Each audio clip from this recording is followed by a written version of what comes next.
Olá, pessoal, mais uma vez aqui.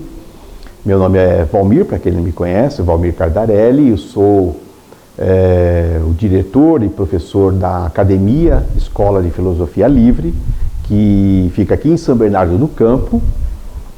Estamos abrindo uma sequência de aulas no YouTube. Estamos disponibilizando essas aulas no intuito de possibilitar com que as pessoas aí nessa quarentena de coronavírus, elas possam ter acesso a alguma coisa útil e produtiva para a vida delas.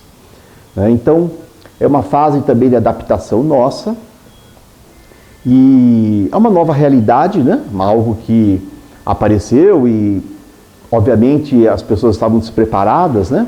E a gente vai aprendendo, e nós também, como filósofos, vamos aprendendo. E estamos colocando uma série de aulas sequenciais, onde nós falamos sobre o nosso sistema imunológico. E por que isso? Porque percebemos, não somente nós, mas como também os médicos e a ciência está percebendo que, de fato, com essa pandemia, revelou-se um ponto fraco da humanidade. E um desses pontos fracos é exatamente a baixa resistência do nosso sistema imunológico. Eu lembro que no início do ano nós demos aqui uma introdução para que nos esperava 2020 e falamos sobre a entrada do Sol no dia 21 de março de 2020.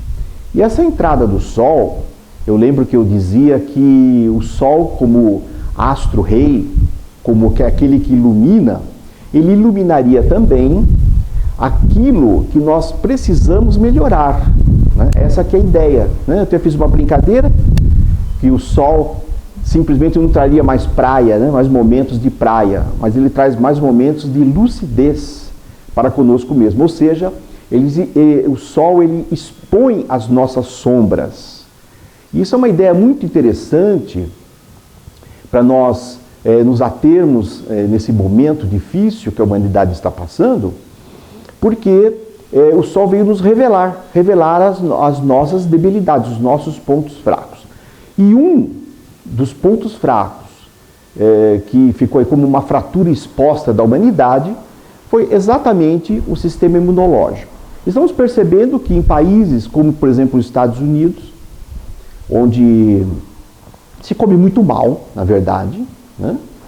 A alimentação é muito precária, muito fast food, não é isso? Ou países onde você come muita massa, muito glúten, etc. Tal, as pessoas têm um sistema imunológico menos resistente, né? Mais fragilizado. Então daí que veio a ideia de nós colocarmos aqui dentro da filosofia, como nós trabalhamos, como nós podemos trabalhar a melhora desse sistema imunológico. Então vimos a parte do corpo heterofísico, né? Nós vimos a parte do corpo prânico, vimos o corpo emocional. Para aqueles que não assistiram, só dá uma busca aí no nosso canal, né? Buscar, se puder se inscrever, se puder sinalizar aí com o nosso sininho, nosso like, etc., seria legal. A ideia não é financeira, né? Até porque nós não temos esse retorno financeiro, mas a ideia é de nós espalharmos esse bom vírus da filosofia aí pelo mundo, pelos amigos e etc. Então, simplesmente para estruturar quem está pegando a aula hoje, nós podemos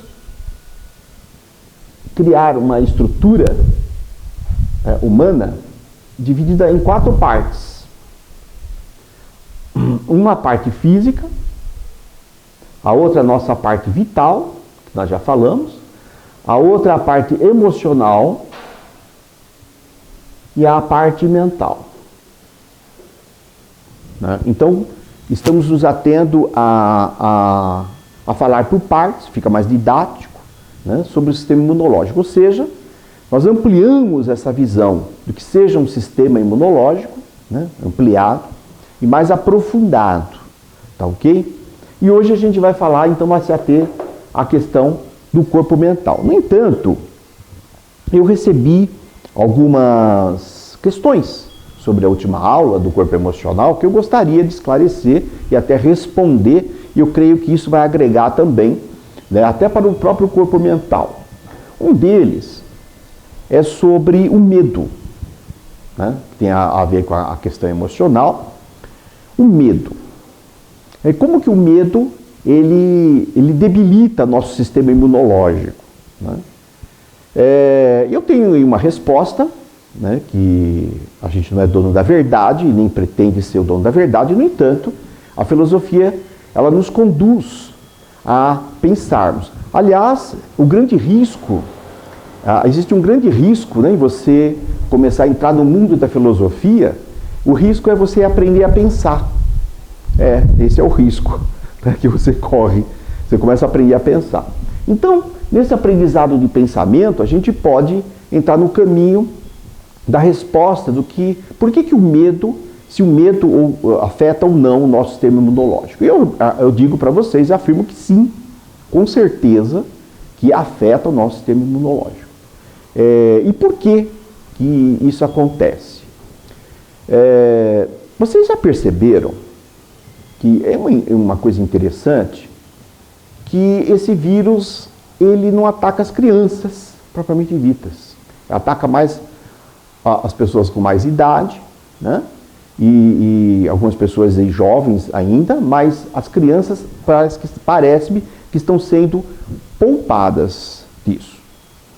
Um dos motivos, logicamente não estou querendo fechar a questão, fechar o assunto, mas um dos motivos certamente é porque a criança, com a sua inocência, não é? Ela não tem medo de morrer, né? Ela não apresenta esse medo da morte. Para ela, a morte ainda é uma visão ainda muito lúdica, não é, da morte. A morte para ela ainda não existe. Ela não tem essa concepção da morte que uma pessoa já de meia idade ou já na velhice ela possui, né?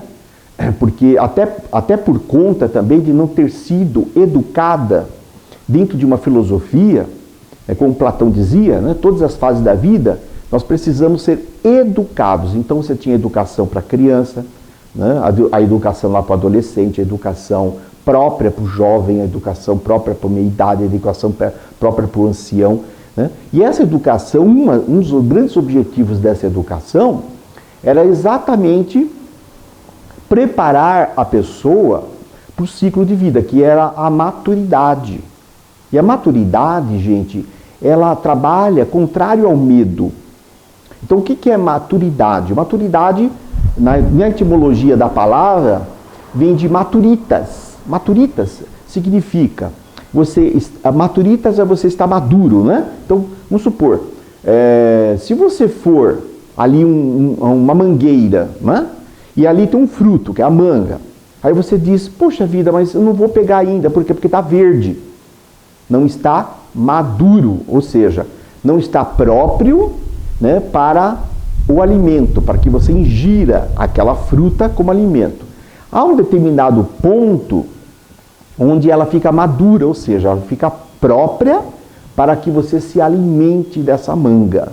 Ou seja, você coincidiu o momento, né, com o estado geral, tanto de consciência quanto físico.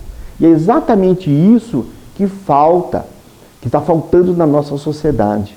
Né? Uma educação para cada idade, uma educação própria para cada idade, que a educação ela tem que diferenciar de acordo com a idade da pessoa, onde ela prepara, ou seja, onde ela esteja madura para viver cada fase da vida.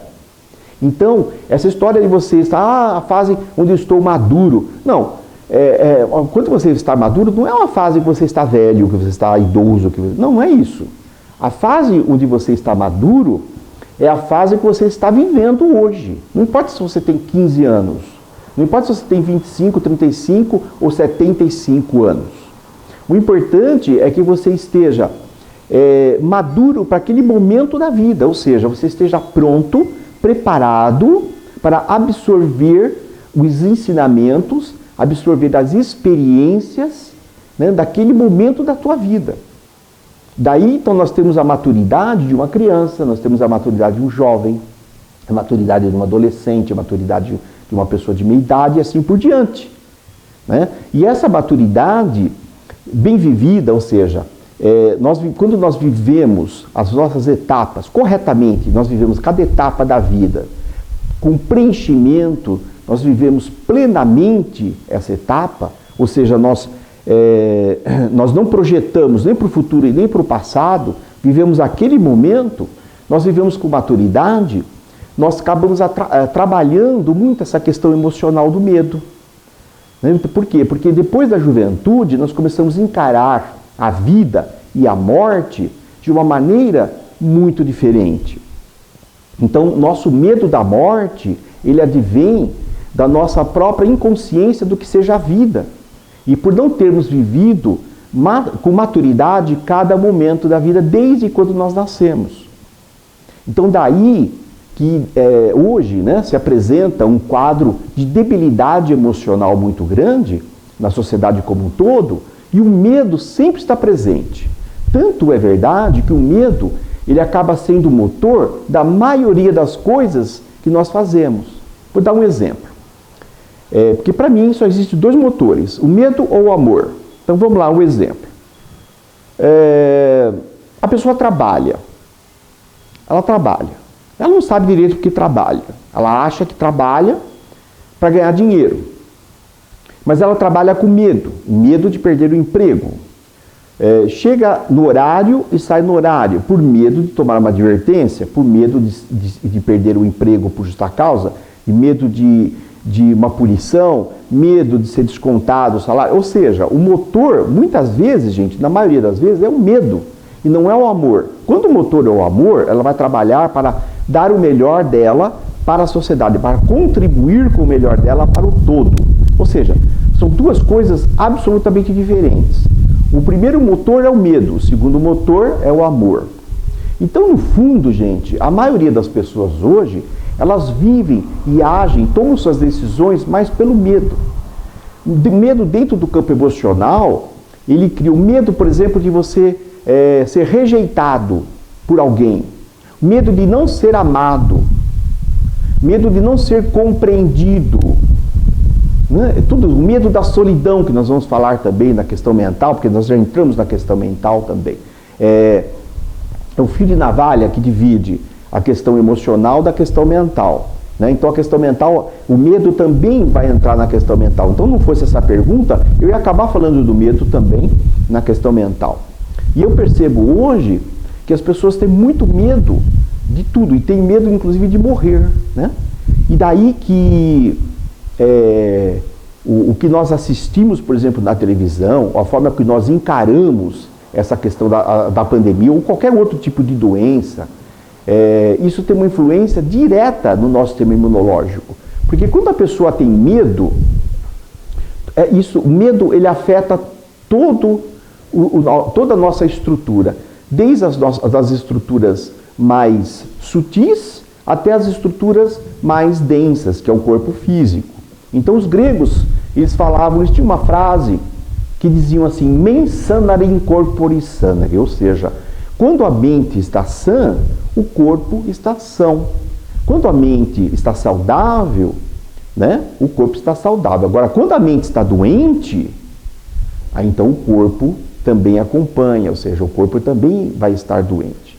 Né? Então, percebam, gente, quando esse é o grande perigo dessa desinformação, ou porque informação em excesso, ela é prejudicial. É o que eu estou vendo, por exemplo, algumas vezes eu ligo rapidamente lá na televisão, eu vou passando lá pelos canais, todos eles estão falando ao mesmo assunto. Tem um canal, nossa gente, se dedica 24 horas por dia a falar e só colocar os aspectos negativos. Então, por exemplo, não mostra ali pessoas que tiveram uma experiência boa, pessoas que simplesmente foram contagiadas e não tiveram nada, não desenvolveram nenhum sintoma, né? Simplesmente o sistema imunológico dela respondeu muito bem. Outra, então, que uma semana, 2 semanas ficaram muito bem, não precisaram nem recorrer à internação, né? Então essas coisas também têm que ser mostradas,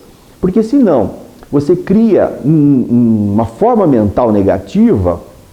Essa forma mental negativa, ela acaba corroborando e contribuindo aí com a baixa do sistema imunológico. Ou seja, então você acaba fazendo um desserviço, né? Desserviço coletivo. Porque quando você insere o medo ou você acaba fazendo uma apologia a determinados assuntos, da maneira com que você apresenta esse assunto, você faz uma apologia ao medo, que é o que está acontecendo, no fundo, o sistema imunológico das pessoas acaba sendo prejudicado, né? Então você acaba descontrolando esse sistema imunológico e reduzindo sua capacidade de resistência, tá ok? Então daí que a criança reage muito melhor. Outra coisa que está ligado a isso, a questão do medo. Isso já existe em diversos estudos dentro da ciência, é só procurar aí na internet, vocês vão achar, estudos em que pessoas que são mais religiosas, pessoas que têm um ideal de vida, pessoas que se doam mais para o mundo, estas pessoas que têm um hábito de orar, né, de rezar, essas pessoas, elas respondem melhor à medicação. Isso já é um estudo feito, né? E por que essas pessoas respondem melhor à medicação do que outras que não têm religiosidade, que não têm espiritualidade? Exatamente por isso. Porque elas têm menos medo das coisas, elas são mais confiantes, elas acreditam num poder maior, elas acreditam numa lei que rege todas as coisas. Então elas têm uma confiança maior. E essa confiança, ela é traduzida, ou ela é carreada para o medicamento, né? Porque a gente sabe, isso nos primórdios da Grécia, gente, quando nós estudamos, na época, o patrono da medicina, nossa, agora fugiu, aquele meio, já eu lembro, né? O patrono da medicina, ele falava o seguinte, né? Que o seu alimento, né, seja a sua cura, tá certo? E ele falava também que todo medicamento que era ingerido, Hipócrates, lembrei Hipócrates, grande Hipócrates, ele falava que todo medicamento que ele é ingerido, e quando ele tem o efeito, na verdade o efeito não é exatamente do medicamento, porque o medicamento, ele só visa o quê? Restabelecer um certo equilíbrio, mas quem consegue fazer isso mesmo e manter isso, somos nós. O medicamento é só um meio, é um instrumento para isso, né? Então, olha o que significa. Significa que a gente não pode depositar toda a nossa esperança no medicamento, porque a gente sabe disso. Determinada pessoa X, né, ingere o mesmo medicamento, a mesma quantidade, no mesmo horário, e a pessoa Y ingere o mesmo medicamento, mesma quantidade e mesmo horário. As respostas são diferentes. Então, o que significa? Que depende muito do nosso estado emocional e, sobretudo, também do nosso estado mental. Então, isso interfere nas respostas. Tá? Então, o nosso sistema imunológico, sim, está diretamente ligado às questões emocionais, né, e às questões também mentais. Ok? Eu creio que uma outra pergunta que foi me feita foi a questão da solidão, né? Da solidão, não sei se a gente comentou alguma coisa na aula anterior, acho que foi muito en passant. E tem sim, tem uma influência, né? Porque as pessoas foram isoladas, na medida que elas foram isoladas, estão ali em casa sozinhas, tal, ou com o outro, mesmo assim, né? A gente percebe que depois de uma semana, 2 semanas, você já não aguenta mais, né? Você precisa sair, você precisa ver pessoas, você precisa ver gente, você precisa ver movimento, etc. Então, isso faz parte de um aspecto mental, psicológico, também, e por que não dizer emocional. Isso acontece, por exemplo, quando uma pessoa ela é presa, não é? Ela, por algum motivo, e ela fica numa solitária, isso também já existem estudos que dependendo do tempo que ela fica da solitária, ela tem problemas irreversíveis depois. Não consegue superar mais isso, que é o contato humano, porque, queira ou não, nós somos seres sociais, né? O homem, ele é um ser social, tá? A sociologia, a antropologia, que afirma isso, está corretíssimo. Nós somos seres sociais, nós precisamos nos relacionar com os outros, isso é muito importante. E a falta que isso faz muita falta, né? Daí que vem essa estrutura de família, né? Que a sociedade tem isso é natural do homem, até os animais têm a família. Se pegar, por exemplo, uma anta, ela tem uma família, gente. É interessante, e alguns animais, eles são até monogâmicos. É muito interessante. E o homem também, né? O homem também é um ser social, então ele precisa desse contato humano, ele precisa olhar o olho no olho. A internet, o Skype, o WhatsApp, ajuda, mas não substitui. É como essa aula, né? Essa aula tem um valor? Tem, mas eu preferia estar olhando nos seus olhos. Eu preferia estar perto de você, te tocando. Muitas vezes eu faço isso na aula. Eu toco as pessoas, eu olho no olho, faço a pergunta direta. Isso, então, é um interrelacionamento. E isso, gente, vai alimentando o nosso social, né? Essa necessidade que nós temos. Maslow, não sei se todos já ouviram falar, mas também é uma boa pesquisa, existe a pirâmide de Maslow, um pesquisador, um psicanalista, científico, ele criou a pirâmide de Maslow, a pirâmide das necessidades humanas. Então a gente quando você analisa a pirâmide de Maslow, ele coloca as necessidades físicas, são aquelas necessidades primeiras que nós temos de comer, né? A se alimentar, de se vestir, habitação, tá? Depois ele vai indo para a segurança, não é?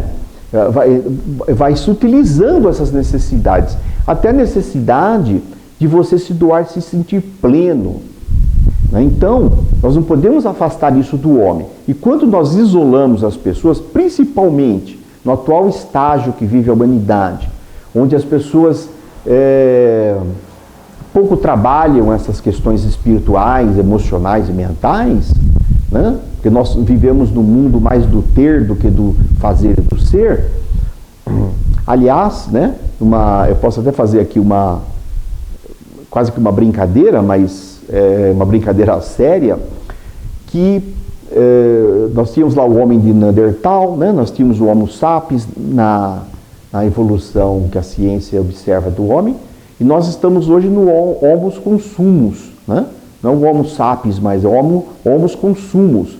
Então nós somos hoje o que nós consumimos. O que você pode consumir é o que você é. Por exemplo, eu comprei um carro novo, um carro zero, um carro, né? É o carro do momento, então eu sou aquilo. Eu estou me vestindo com a marca XYZ, eu sou aquilo. Isso eu chamo dentro da filosofia do Homo consumos. Então nós somos os Homo consumos, ou seja, nós nos afastamos, gente, das questões mais sutis da vida, das questões mentais e emocionais mais sutilizadas e que nos alimentam. Ora, então quando nós ficamos isolados em casa, isso tudo vem à tona.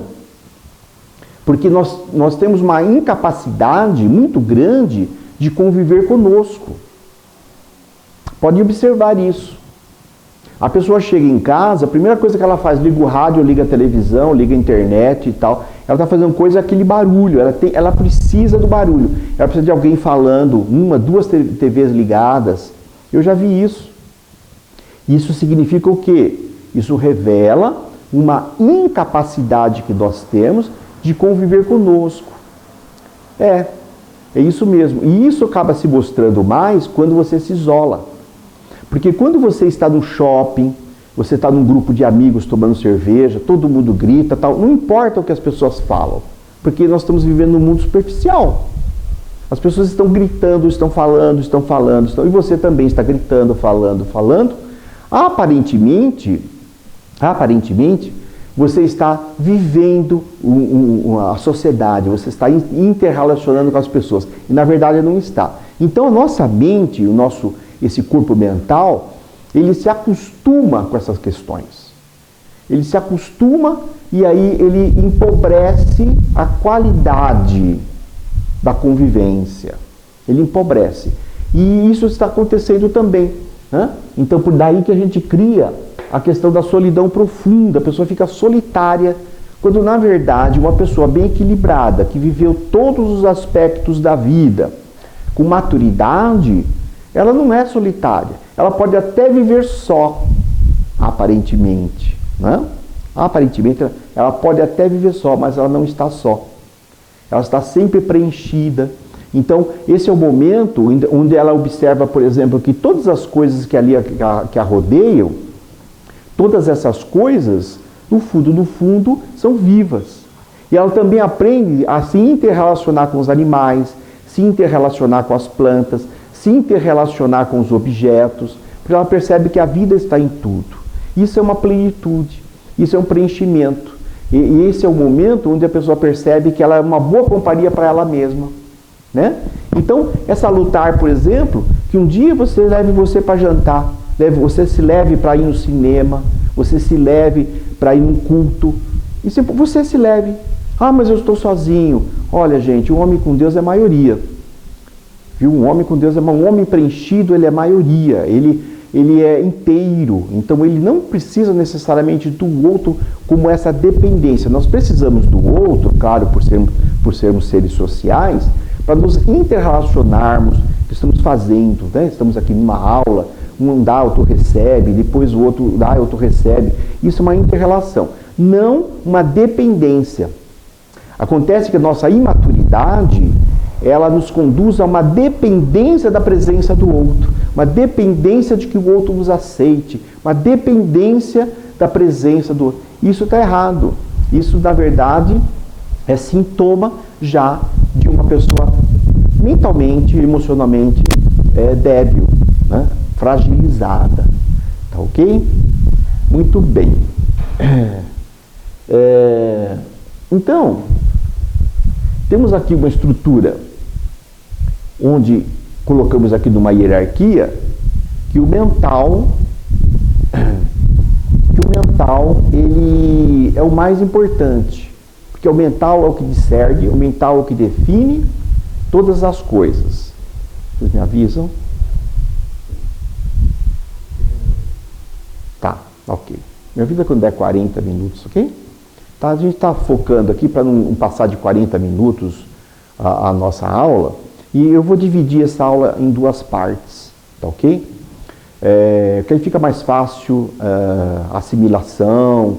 Então, como eu disse, nós estamos evoluindo, estamos criando, né, essa ferramental, estamos trabalhando, para mim tudo isso é novidade também, né? E muito bacana isso demonstra inclusive a questão da maturidade, né? Isso mostra a questão de viver o presente e de aproveitar as coisas. Eu estava dizendo aqui estou aqui com dois grandes, maravilhosos assistentes, aqui o Rafa e a Lu. Estava falando para a Lu, né, que o mundo é maravilhoso, né? O mundo é maravilhoso. E mesmo essas coisas que se apresentam aparentemente ruins, na verdade não são. Né? Que a gente pode aprender muito com isso. Isso já é uma lição por si só. Eu diria que sabedoria é você tirar o bem real do mal aparente. Né? Tá? Pensem nisso. Muito bem. Então, quando nós falamos de um corpo mental, esse corpo mental, gente, ele é um corpo independente dos demais. Né? Ele é independente. Então ele é uma estrutura diferenciada, tanto é que quando nós nascemos e depois nós vamos nos desenvolvendo, na montagem da nossa estrutura, que na verdade é uma estrutura septenária, ou seja, nós temos 7 corpos ao todo, no entanto 3 eles estão em potência. Né? Em potência significa que eles estão preservados, né? Preservados na sua natureza, nós não temos um acesso direto a eles. O nosso acesso direto a esses 4 corpos, o corpo físico, prânico, emocional e mental. Mas por que isso? Porque esse é o atual estágio da evolução humana. Né? Nós evoluímos como todas as demais coisas dentro de uma lei. Isso é uma lei universal, a lei da evolução. E nós vamos então nessa evolução, a cada passo dessa evolução, nós vamos conquistando aos poucos o próximo corpo. Então a etapa humana, nós paramos aqui, essa etapa humana. Tanto é que o animal ele para aqui no campo emocional. Então um animal, um cachorro, por mais inteligente que seja, por mais interativo que seja, ele nunca vai atingir o nível, né, do homem. Por quê? Porque o homem é um outro estágio, é uma outra cadeia, né, evolutiva, uma cadeia planetária evolutiva. E cada reino da natureza, né, cada reino está ligado a um corpo, como chave evolutiva. Por exemplo, aqui no físico nós temos o reino mineral, né, aqui no vital nós temos o reino vegetal, no emocional o reino animal e aqui no mental o reino hominal, que é o reino humano, tá certo? Daí que vem a importância de nós aprendermos a trabalhar com a mente e que de uma forma salutar, de uma forma saudável, para que esta mente bem trabalhada, bem desenvolvida, possa constituir uma estrutura humana equilibrada, né? Então, daí que vem uma relação direta com o nosso sistema imunológico. Quando nós não trabalhamos, nós não educamos esse emocional de uma forma sadia, isso nos afeta diretamente, né, na questão imunológica. Então, quando uma mente não está boa, nós debilitamos a nossa estrutura imunológica e, consequentemente, ficamos mais suscetíveis. E, só para completar, para fechar esse quadro, essa aula, como eu disse, eu vou repartir em duas, tá? Eu vou repartir em duas partes. Só falando um pouco ainda mais da questão do medo, né? O medo, ele nos trava. O medo, ele é o grande responsável para que a gente não consiga evoluir nas questões que deveríamos trabalhar com mais maturidade e evoluir. Então veja na sua vida quantas coisas são travadas em função do medo. Então sempre quando você está agindo com medo, tenha certeza, o nosso sistema imunológico está debilitado. E interessante que eu falava da criança, né? A criança, aliás, esse é um dos grandes desafios da boa educação, né? A boa educação que vai trabalhar o sistema imunológico desde pequeno, né? A boa educação é o seguinte, você trabalhar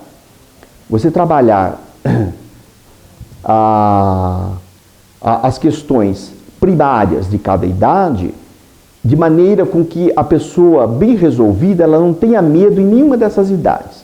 Então observe, eu vou dar um exemplo aqui de como nós conseguimos destruir a educação através do medo. Quando nós temos lá o nosso filhinho pequeno, que muitas vezes nós perdemos a paciência e não conseguimos, a gente na verdade quer que ele faça determinada coisa, né? Porque aquilo nós entendemos que é horário, etc. tal.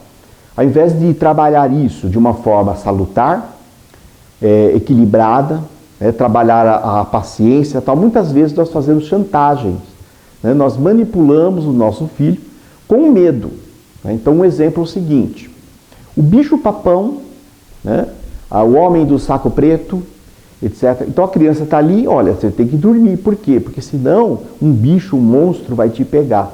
E aí você consegue embutir o medo nessa criança, né? E ela vai fazer aquilo por medo, ou o medo de apanhar, ou o medo do bicho-papão, ou o medo lá do homem do saco preto, ou o medo de ser exposto, né? Ou seja, na nossa educação desvirtuada, nós trabalhamos com o medo, né? O medo já é trabalhado. Daí que nós temos desde de pouca idade, da tenra idade, né? Porque nós temos o nosso sistema imunológico, é óbvio que todo o sistema humano, aliás, dentro do físico até o mental, ele tem uma capacidade imensa de se regenerar, né? Mas nós trabalhando o medo, nós estamos trabalhando o lado negativo disso. Ao invés de potencializar o lado positivo, que é fazer as coisas pelo dever, pela contribuição, pela responsabilidade, pela plenitude, não. Nós trabalhamos o lado negativo, o lado do medo. Ou seja, na verdade, isso já é antigo, não é? Então, quando você encontra já uma pessoa com mais idade, ela está mergulhada de uma maneira no medo, que é muito fácil você fomentar. É só você apresentar, você vai trabalhar com o id dela, né? O id. O id significa o seguinte, segundo Freud, né, nós temos o id, a estrutura do id, o ego, superego, né? Então o id o que é? Ele trabalha mais com as questões instintivas. Isso está ligado também à questão mental e emocional, porque existe uma raiz nisso, né? Então, por exemplo, quando você trabalha numa pandemia, você diz, olha, você pode morrer, e você mostra na televisão algumas covas sendo abertas, com alguém trazendo alguns caixões, o que você está fazendo? Você está manipulando essa pessoa através do medo. Você está trabalhando ela através do id, ou seja, do irracional. O instinto que faz parte dessa estrutura. Entenderam? E isso tudo, com certeza, gente, vai reduzir o seu sistema imunológico, porque vai trabalhar o seu mental, o emocional também, e isso tudo vai somatizando para o físico. Ok? Então, creio que por hoje é isso, né? Eu vou fazer uma aula mais específica, então, porque é muito assunto, é muita coisa, não deu para mergulhar, me aprofundar mais, mas agora na próxima aula eu vou trabalhar o quê? Os elementos do seu cotidiano, os hábitos que você pode desenvolver para melhorar, então, essa estrutura, né, para tentar corrigir de alguma maneira essa estrutura mental e emocional, e por que não dizer física. Tá ok? Então, muito obrigado.